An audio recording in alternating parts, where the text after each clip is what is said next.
Rabindranath Tagore was a Bengali poet. He was born on 7th May 1861 in Kolkata and he died on 7th August 1941 in Kolkata. Rabindranath Tagore એક Bengali poet means કવિ હતા. તેમનો જન્મ 7 મે 1861 કોલકાતામાં થયો હતો અને તેમનું મૃત્યુ 7 ઓગસ્ટ 1941 કોલકાતામાં જ તેઓ મૃત્યુ પામ્યા હતા.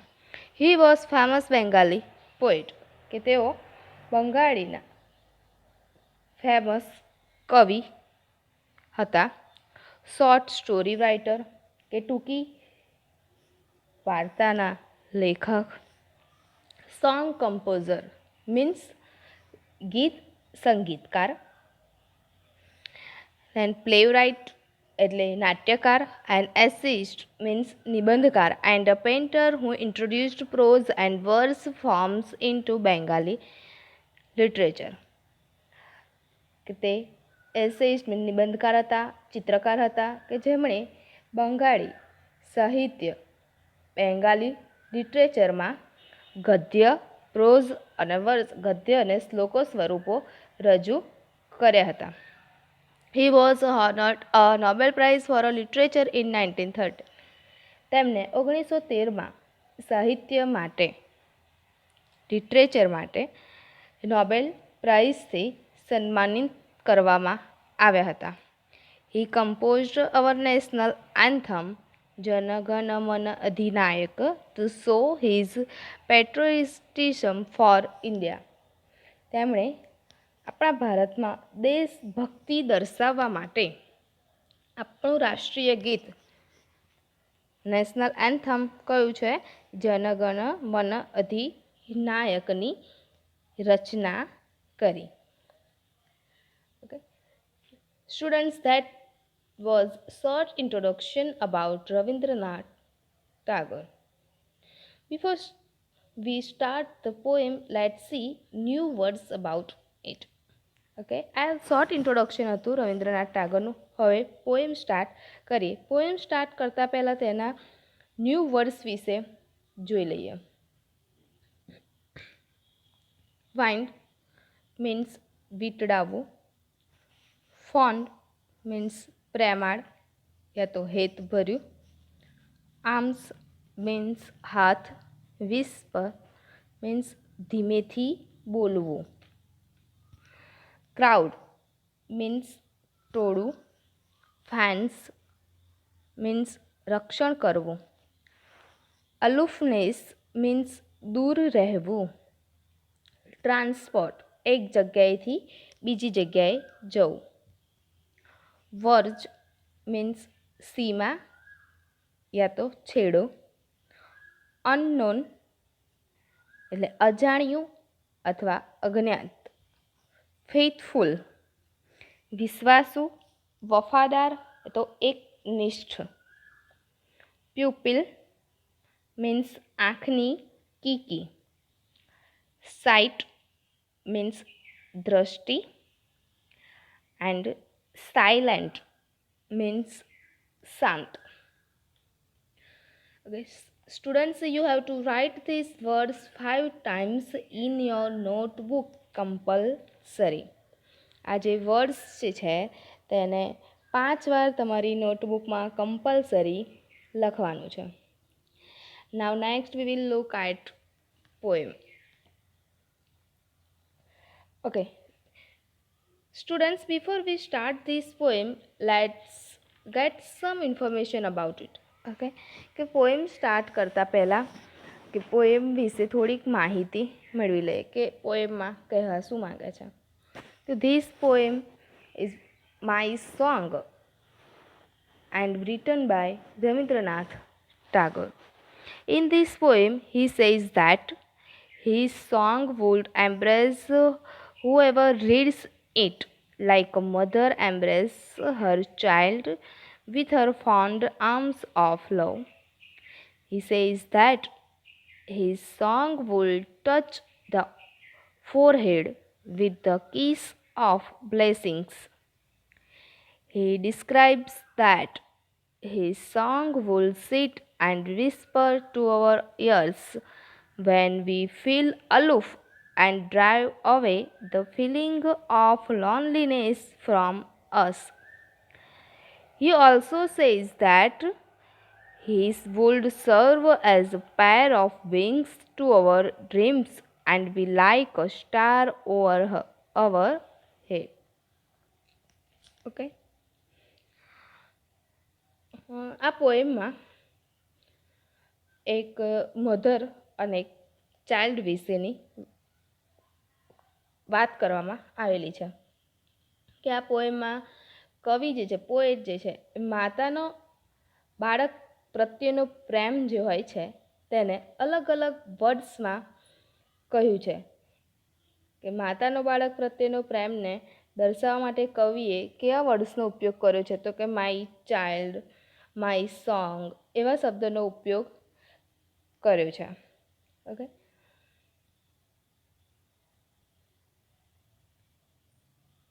In this poem, we see how the poet described the love of a mother for a child. Okay, let's see this beautiful poem. Let's start. First two lines. This song of mine will wind its music around you, my child, like the fond arms of love. કવિએ શું કહ્યું છે આ બે લાઈનમાં કે મારું આ ગીતનું સંગીત ધીસ સોંગ ઓફ માઇન્ડ મારું આ ગીતનું સંગીત તારી આસપાસ એવી રીતે વીંટાશે માય ચાઇલ્ડ જાણે કે like the found arms of લવ જાણે કે પ્રેમાળ માયાળું હાથ. સ્ટુડન્ટ્સ જે આપણી માં જ્યારે આપણને માથા ઉપર કે ભાલથી હાથ ફેરવે છે ત્યારે આપણી કોઈ પણ પરેશાની હોય કે પરિસ્થિતિ હોય કે બહુ જ કામ કરીને થાકી ગયા હોય ત્યારે માતાનો એક વહાલથી આપણના માથા પર હાથ ફેરવે ત્યારે જાણે કે બધી જ તકલીફ આપણને દૂર થઈ ગઈ હોય તેવું લાગે છે. સાચી વાત. તો એવું જ આ પોએમમાં પણ માતા તેના બાળકને એક સોંગ એક ગીત દ્વારા કહે છે કે મારું આ જે ગીત છે તારી આસપાસ એવી રીતે વીંટાશે કે જાણે મારા પ્રેમાળ કે માયાળું હાથ તારી ઉપર ફરે છે. This song of mine will touch your forehead like a kiss of blessing. મારું આ ગીત કિસ ઓફ બ્લેસિંગ મીન્સ એક આશીર્વાદના ચુંબનની જેમ તારા કપાળને સ્પર્શ ટચ મીન્સ સ્પર્શ કરશે. રાઈટ. માતાનો કે પેરેન્ટ્સનો આશીર્વાદ આપણી ઉપર તો ઓલવેઝ હોય જ છે. રાઈટ.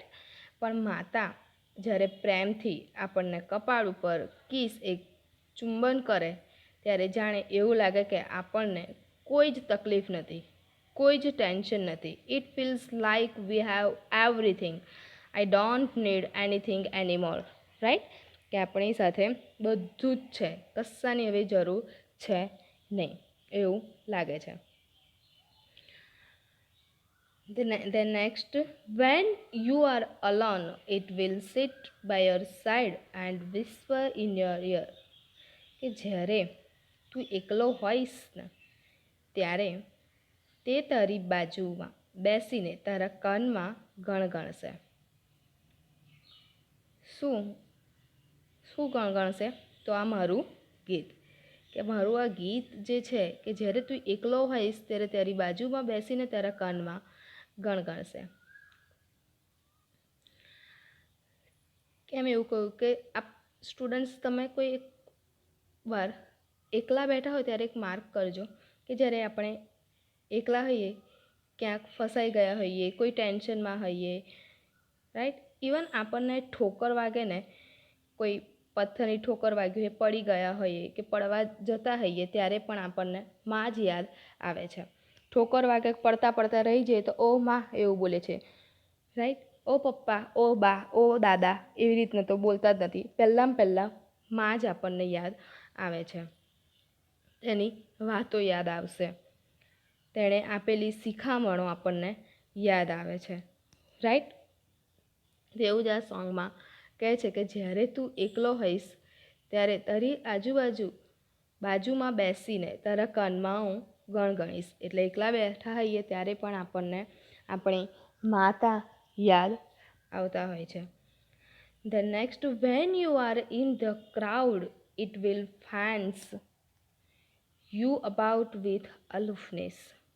કે જ્યારે તું ક્રાઉડ મીન્સ ટોળામાં હોઈશ ત્યારે તને તે ટોળાથી દૂર રાખીને તારું રક્ષણ કરશે. ફેન્સ મીન્સ રક્ષણ કરવું. વોટ અ ક્રાઉડ, કેવા ટોળાથી દૂર રાખવાનું અહીં આગળ કહ્યું છે કે parents always want the best for us. Right? કે આપણા પેરેન્ટ્સ જે છે એ ઓલવેઝ આપણા માટે સારું જ ઈચ્છતા હોય છે. ક્યારે જોયું કે કોઈના પેરેન્ટ્સ કોઈ એમના પોતાના બાળક વિશે ખોટું ઈચ્છતા હોય કે એનું ખોટું થાય તો સારું, એક્ઝામમાં ફેલ થઈ જાય તો સારું, એવું ક્યારે જોયું છે? ના. કે always want the best for us, આપણા માટે સારું જ વિચારતા હોય છે. So talking about keeping away from that crowd, that mother is always protecting us from our enemies or people who want us badly. Right? કે આપણી માતા ઓલવેઝ આપણને પ્રોટેક્ટ કરતા હોય છે. કોનાથી? કે આપણા દુશ્મનો હોય, મીન્સ કે આપણું કોઈ ખરાબ ઈચ્છતા હોય. કે અત્યારે તો કહે છે ને કે આપણા પોતાના જ આપણા દુશ્મન બની જતા હોય છે. કે આપણને ખુદને ખબર ના હોય કે કોણ આપણું ખોટું ઈચ્છતા હોય છે. આપણી માતાને તો ખબર પડી જતી હોય છે. એટલે એ બધાથી આપણને પ્રોટેક્ટ કરે છે. અમુક એવી સિચ્યુએશન હોય છે તેનાથી પણ માં પ્રોટેક્ટ કરતા હોય છે. She is always giving us advice. Right? તે આપણને ઓલવેઝ એડવાઇસ આપે છે કે શું સાચું છે, શું ખોટું છે, આપણે કેવું કામ કરવું જોઈએ, લાઈફમાં કેવી રીતના આગળ વધવું જોઈએ, એક્સેટ્રા. એના વિશે થોડી ઘણી આપણને માતા ત્યારથી એડવાઇસ આપતા હોય છે, આપણને ઓલવેઝ ગાઈડ કરતા હોય છે. તો તેવું જ આ પોએમમાં કહ્યું છે કે when you are in the crowd it will fans you about with અલુફનેસ. My song will be like a pair of wings to your dreams. મારું આ ગીત, માય સોંગ, મારું આ ગીત will be like a pair of wings to your dreams. તારા સપનાઓને wings means પાંખો આપશે. એટલે કેવી પાંખો આપશે સ્ટુડન્ટ્સ? કે પક્ષીઓની જે પાંખો હોય છે તેવી પાંખો આપવાની વાત કરી છે? ના. કહેવાનો મતલબ છે કે આપણા ડ્રીમ્સ, આપણા સપનાઓને પૂરા કરવા માટે તે પૂરેપૂરો આપણને સાથ આપશે, આપણને એડવાઇસ આપશે. એ જોશે નહીં કે આપણા બાળકના સપના પૂરા કરવા માટે એમને કેટલી તકલીફ પડતી હોય છે. તમે કહેશો કે મારે આ વસ્તુ જોઈએ છે, આ વસ્તુની કમી છે, તો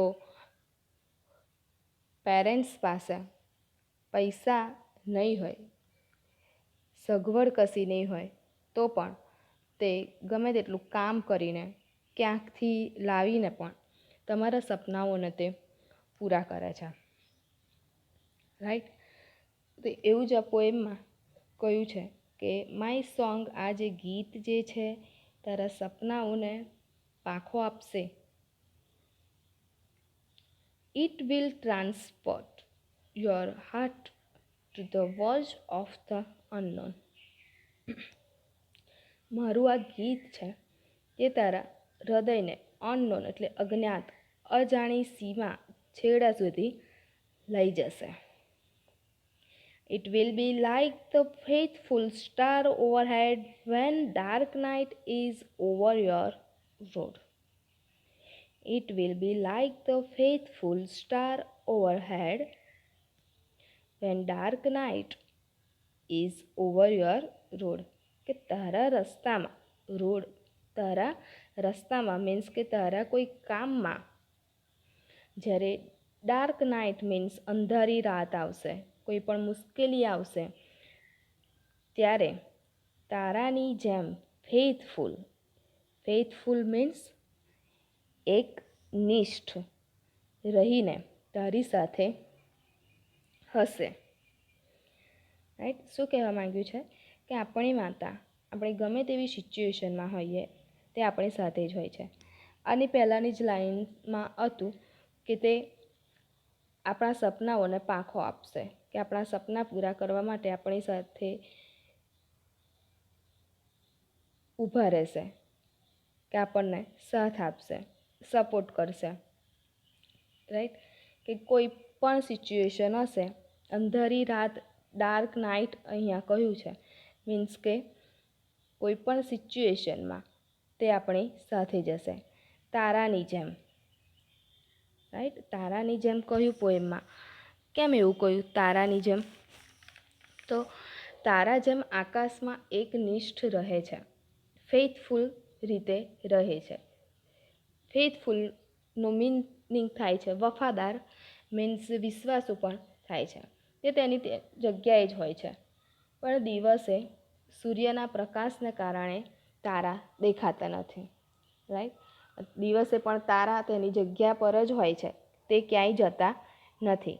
સૂર્યનો એટલો બધો પ્રકાશ છે જેના કારણે તારાઓ આપણને દેખાતા નથી. વરસાદ હોય ત્યારે વાદળો પણ તારાને ઢાંકી દે છે. રાત્રે કહે છે કે વાદળ બહુ જ ચડીને આવ્યું છે, તારાઓ પણ દેખાતા નથી. તારાઓ ક્યાંય જતા નથી, ત્યાં જ હોય છે, પણ વાદળો તેને ઢાંકી દે છે. રાઈટ. એ એવું નથી કહેતા, મીન્સ કે તારાઓ એવું નથી કહેતા કે હું આટલું સરસ રંગબેરંગી દેખાઉં છું, રાત્રે આકાશમાં કેટલું સરસ દેખાઉં છું, છતાંય આ વાદળો અને સૂર્યનો પ્રકાશ મને દેખાડતા જ નથી, મીન્સ કે હું કોઈને દેખાતો જ નથી. એવું ક્યારેય તારાઓ વિચારતા નથી કે જા આ સૂર્યના પ્રકાશના લીધે ને વાદળો એટલા હેરાન કરે છે કે કોઈ મને જોતું નથી, તો જા કાલથી હવે હું નહીં ઉગું, કે કાલથી હું નહીં દેખાવ કોઈને, હું જતો રહીશ, એવું ક્યારેય કહેતો નથી. રાઈટ. એ તો ત્યાંના ત્યાં જ હોય છે.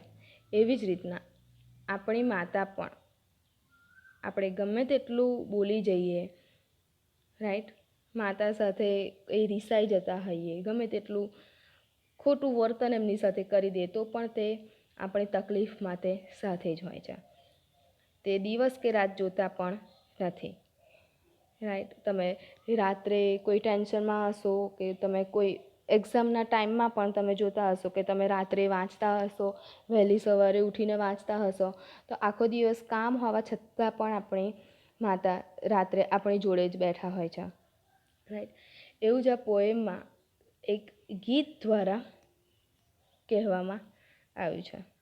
My song will seat in the pupils of your eyes and will carry your site into the heart of things. કે મારું આ જે સોંગ જે છે, pupils of your eyes means તારી આંખોની કીકીઓમાં રમશે અને વસ્તુઓના હાર્ટમાં તારી દૃષ્ટિને પહોંચાડશે. શું કહેવા માંગ્યું છે કે કોઈ પણ કામ આપણે કરતા હોઈએ છીએ, સાચું શું અને ખોટું શું તેની જ્યારે સમજ ના પડે ત્યારે માતા આપણને સમજ આપે છે. પછી ગમે તેવી સિચ્યુએશન આવે ત્યારે આપણા પેરેન્ટ્સે આપેલી સમજને યાદ કરીને કે હા, કે આવી સિચ્યુએશન પહેલાં પણ મારી સાથે બની ગઈ હતી, ત્યારે મારા મમ્મીએ મને કેવી રીતના એડવાઇસ કર્યું હતું, એવું યાદ કરીને ફરીને ફરી જો તમારી સાથે લાઈફમાં એવી જ સિચ્યુએશન ઘટે ત્યારે માએ આપેલી એડવાઇસને આપણે યાદ કરીને તે સિચ્યુએશન સામે લડી જતા હોઈએ છીએ. પોતે જ આપણને શક્તિ આવી જતી હોય છે, સમજ મળી જાય. રાઈટ. એટલે કહ્યું કે મારું આ સોંગ, એક સોંગ દ્વારા માતા તેના બાળકને કહે છે કે મેં પહેલાં તને જે સિચ્યુએશનમાં સાથ આપ્યો હશે, કે એડવાઇસ મેં તને આપી હશે, તે તને ઓટોમેટિક જ એવી કોઈ સિચ્યુએશન બનશે ત્યારે તને સમજ પડી જશે. And when my voice is silent in death my song will speak in your living heart. Right. અને જ્યારે મારા ડેથ મીન્સ મારા મૃત્યુ બાદ મારો અવાજ શાંત થઈ જશે ત્યારે મારું ગીત તારા ધબકતા હૃદયમાં સંભળાશે. સ્ટુડન્ટ્સ, એવા કેટલાય લોકો આ દુનિયામાં હશે કે જેણે બાળપણથી જ પોતાની માતાને ગુમાવી દીધી હોય છે. રાઈટ. નાના હોઈએ કે આપણે મોટા હોઈએ, મા માટે, પેરેન્ટ્સ માટે તો આપણે ઓલવેઝ એક બાળક જ રહીએ છીએ. જ્યારે માતા ન હોય ત્યારે માતા સાથે વિતાવેલી પળો, તેની વાતો, તેણે આપેલા આપણને શિખામણો એ આપણા હૃદયમાં હંમેશા તે યાદ બનીને રહી જાય છે. સાચી વાત. એવું જ આ પોએમમાં કહ્યું છે કે when my voice is silent in death, my song will speak in your living heart. Right. So students, here this poem is very beautiful in which the love between the mother and child is expressed. કે આ પોએમમાં એક બાળક અને એક માતા વિશેનો પ્રેમ જે હોય છે એને એક્સપ્રેસ્ડ કર્યો છે, વર્ણવ્યો છે આ પોએમમાં. નાવ the next question answer is to write the answer yourself. Okay. Next question answer છે. આ ક્વેશ્ચન આન્સર તમારે તમારી જાતે જ લખવાના છે. Okay. And also write the nearest meaning, કે tick mark the sentence nearest in meaning. તમને 4 સેન્ટેન્સ આપ્યા છે, તેના નજીકનો નિયરેસ્ટ મિનિંગ તમારે શોધીને લખવાનો છે. And true or false. Okay.